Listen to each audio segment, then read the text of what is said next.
Okay, first look at the Atomrc Penguin 750mm wingspan twin motor plane.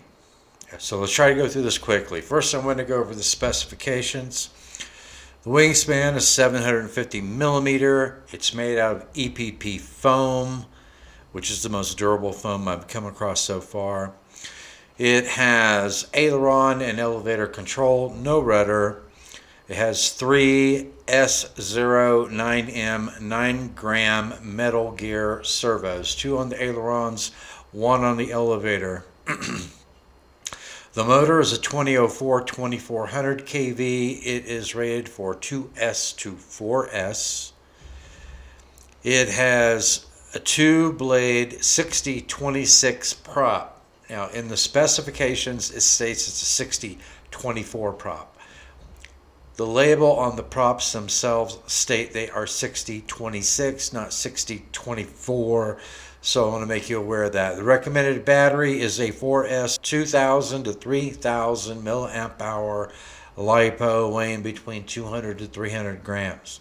So let's look at what comes in the box. Of course, you get the plane, the plug-and-fly Plus S version just means that it's plug and fly and the airframe is pre-assembled and it has all the electronics pre-installed, because I have gotten plug and fly planes from Atomrc in the past that were basically plug and fly kits. So the plug and fly Plus S, which is what I have, is a plug and fly version of the plane where the electronics and everything are pre-installed. That's what you want, other than maybe the ready to fly version, but you definitely want to get the plug and fly version Plus S so that everything is pre-installed. It'll make it much easier, guys. All right, so you get the plane. That's what's in the box. You get the plane, you get a sheet of decals, you get a manual, and I'm going to put up slides here so that you can see everything that comes in the box. So you get the manual. The manual is a pretty decent manual. It explains everything fairly well. You get a hardware pack, which has your thumb screws to attach your canopies, to secure the canopies, and the forward hatch and the rear hatch. You get your quick disconnects for your wings. I like the fact that the wings are removable with these quick disconnects, and all the other hardware, associated hardware, is in that pack. You get an optional nose cone for the aircraft. The nose cone is held on with magnets. They have one nose cone that has a small cutout in the top of it for a small FPV camera, like an analog or digital FPV camera. And then they have a plastic nose cone that you can attach to it that comes with a shelf assembly so that you could put your VTX and your camera in that nose cone. So there's 2 different nose cones that come with it. I'm going to be using the foam nose cone, not the FPV nose cone. It comes with a power lead and a bag that has an XT60 connector. You do have to solder those up. It comes with 2 pairs of props, so you have 2 spare props. And as I stated, they are 2-blade 60-26 T-mount props. The motors are T-mount motors. Comes with 2 different canopies. One is a standard like line of sight flying canopy, and the other one has a plywood shelf built on the top of it for a recording camera or FPV camera. So it has an optional nose cone and it has an optional canopy that you can use with it. All right, so now I want to show some close-ups. And then first I'm going to show you the forward hatch. And as you can see, the forward hatch is extremely roomy. I mean, there is not going to be any problem with space inside the fuselage of this plane. There's plenty of space for a very large battery pack in the front of that forward hatch.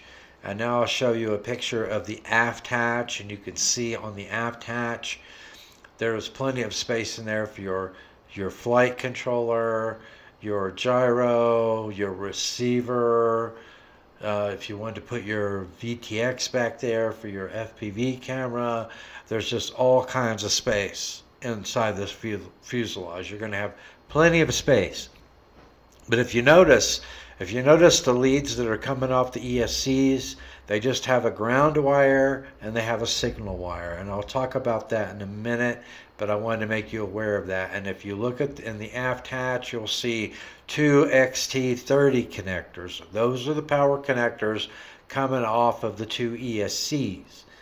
So you're going to need some kind of Y connector, or you're going to have to remove those XT30 connectors and solder them directly to your flight controller or your distribution board. But I'll talk a little bit about what I'm going to do with that in a minute. So if you look at I'll show you a close-up of the ESC. And I was talking about the leads coming off the ESC, and the servo connectors for the ESCs, that attach to your receiver, your flight controller, just have the ground and the signal wire. I thought that maybe the ESCs in it were just opto ESCs, but they are not. I don't know why they didn't include, especially with the plug-and-fly version, I don't know why they didn't include a 5-volt power cable coming off of one of the ESCs connected to one of those servo connectors from one of the ESCs to power the gyro and or the receiver, but they didn't. So if you look at the close-up of the ESC, you will see there is a 5-volt pad on the ESC. So if you want to use the back on the ESC to power your flight controller or your receiver or your gyro, you're going to need to solder a power lead, a 5-volt power lead on one of those backs, on one of those ESCs to supply the power. That's what I am going to do. All right, so now let's look at some of the assembly. As I stated, you get a sheet of decals. You have to apply the decals. You have to apply the quick release plastic latches for the main wings that lock the wings in. Those are not pre-installed. You need to install those. The wings are snap-in. Once you get your wing quick release components installed in the fuselage, install your carbon spar, and install your wings. The wings will lock into place, but you need to do that. The wing hatch covers, the fore and aft hatch covers are not pre-installed. You have to install those.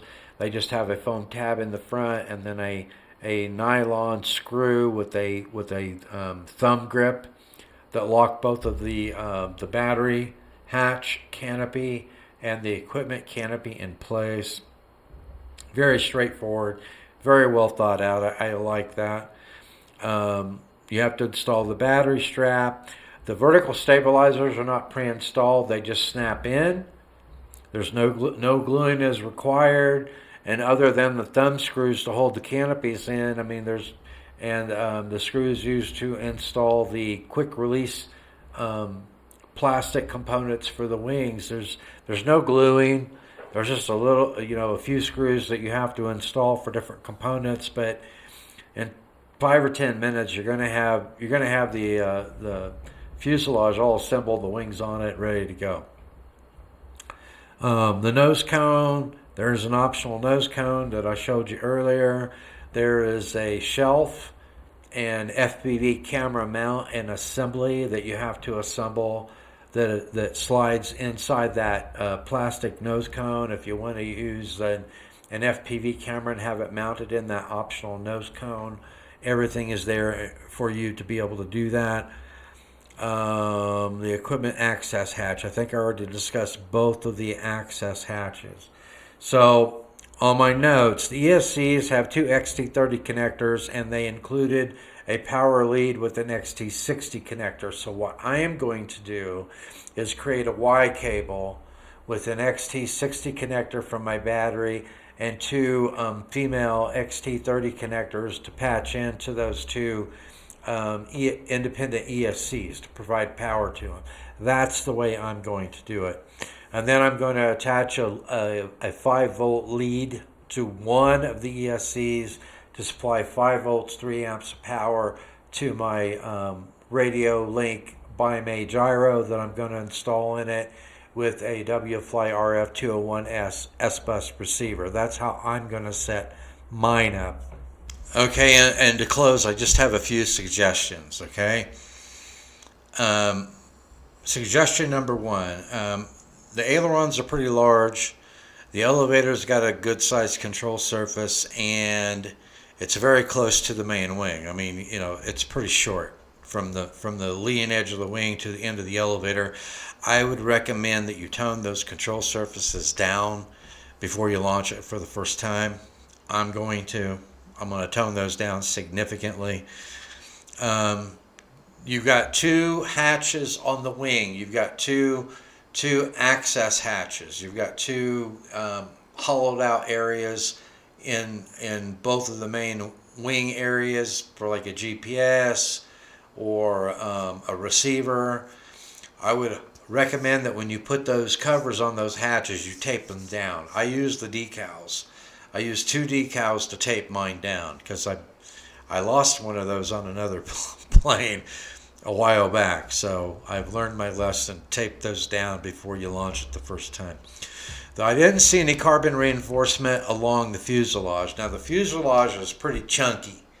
It's got a lot of foam, even underneath the canopies. But I would suggest you put a little carbon reinforcement on the inside of the fuselage. I won't be doing that for the first couple of flights, but I will be doing that soon enough. I will be installing some carbon reinforcement, you know, inside the fuselage, all along the fuselage, from the nose all the way back. Now the nose assemblies, they have a foam section that slots into the front of the fuselage, and it's magnets that hold it on. So I really like that. So it makes it really easy to switch from one nose cone to the other nose cone that I spoke about earlier. You got to install. I've installed some Velcro on the plywood shelf where the battery's going to go. The battery strap is not pre-installed. You need to install the battery strap. It did not come with any Velcro, so I used a small section of Velcro on top of that plywood shelf where the battery's going to go, because one thing you don't want your battery to shift around in flight and change your CG. So I always make sure that I've got some Velcro underneath my battery pack so that it secures it in place from nose to tail, so it's not going to shift around. And then I've got the strap, you know, to secure it. So those are just some suggestions that I would recommend before you put it in the air the first time. It's a really nice looking airframe. It looks very high quality. I like the build on it. I do like the ball link connectors on all the control horns on it, the elevator and the 2 aileron control surfaces. I'm going to be putting a Y cable on my ailerons to connect it to my Byme-A gyro. So mine should be fairly lightweight. Now when I perform the maiden flight, I will try to provide you with information on the amp draw. I'm not sure yet what battery pack I'm going to use for the maiden flight.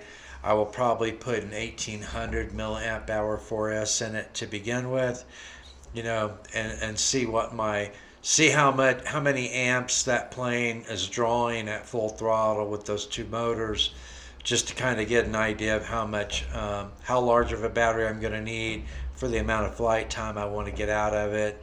At 100% throttle and at 50% throttle, I will try to get that information to you before I launch it in the air the first time. So stay tuned.